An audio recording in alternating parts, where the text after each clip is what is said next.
but mighty! Welcome back. Have you ever wondered how to use your picture well in your composition? In this video, I have 3 tips for you. Before we start, we should understand how we can go about using the picture in a meaningful way.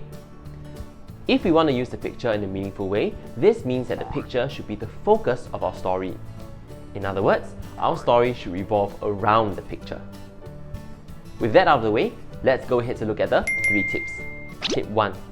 Try to describe the picture using a few descriptive words or phrases. Here at Little But Mighty, we call this PRP. In other words, picture-related phrases.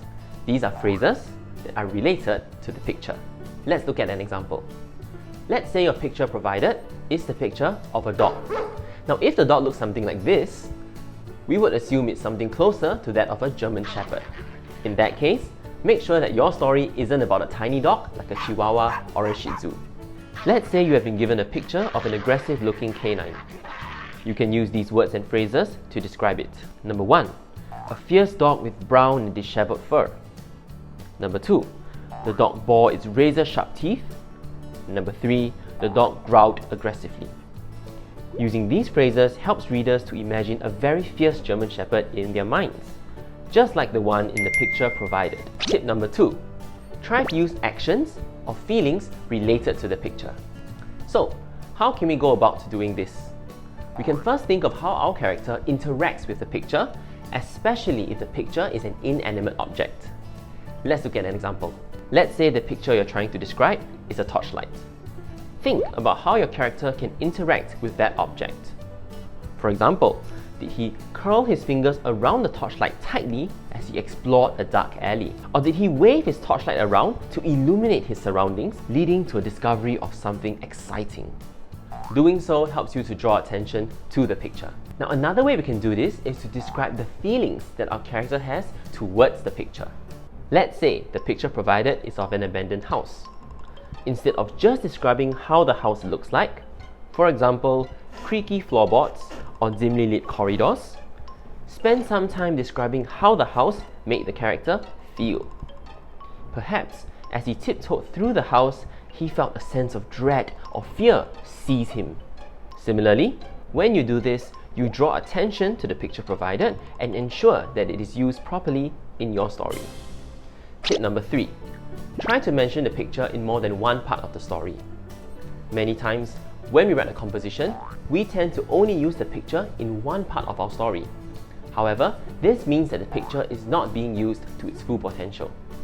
So, what can we do about this? There are a few ways we can do this. Number 1, having our character think or reflect about the picture. Number 2, using the picture once again in our conclusion. For instance, let's look at the example of the German Shepherd again. Instead of just using the German Shepherd in the build-up and the problem paragraphs, where the character is being attacked by the German Shepherd, we can also talk about it in the conclusion. Have your character reflect about the incident and how they are thankful that they have been rescued from the creature. By doing this, we ensure that our picture appears in more than one part of our story.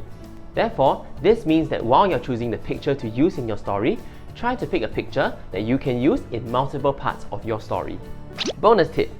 Another way we can use the picture meaningfully is by understanding the nature of some pictures. Now, what do I mean by this? Some pictures are problem related. This means that the picture is mostly used in the problem paragraph. For example, the picture of the German Shepherd earlier on. However, there are other pictures that tend to be solution related. This means that the picture tends to appear in the solution paragraph. For example, a handshake, a medal, or a first aid kit. These are pictures that you tend to develop after the problem paragraph. For example, the main character getting a handshake after helping someone. The main character receiving a medal after emerging the winner in a competition. Or the main character using a first aid kit to tend to someone who was injured.